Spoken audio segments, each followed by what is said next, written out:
Allah sudah tetapkan kita punya rezeki. Pintu-pintu rezeki itu dibagi menjadi 9. Ada pintu rezeki karena menikah, ada pintu rezeki karena anak, ada jalur pintu rezeki karena istighfar, ada pintu rezeki karena silaturahmi, ada pintu rezeki karena membaca Al-Quran, ada pintu rezeki karena sedekah. Itu semua pintu-pintunya ada.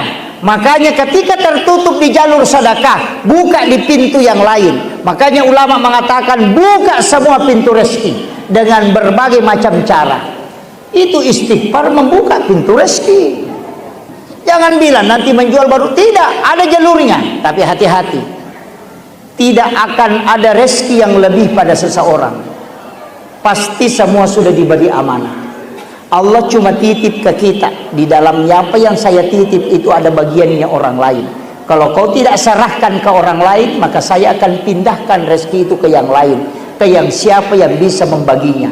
Makanya kadang ada orang diberikan usaha meningkat, tapi karena dia tidak membagi ke yang berhak, kadang gaji karyawan dia potong, kadang gaji karyawan dia kasih lambat, kadang ada sesuatu yang dia sembunyikan. Allah tahu itu, maka dia pindahkan rezeki ke yang lain supaya yang lain yang lebih amanah. Maka ketika Allah menitipkan rezekinya ke kita, maka jalankan dengan penuh amanah supaya rezeki itu terus ditambah.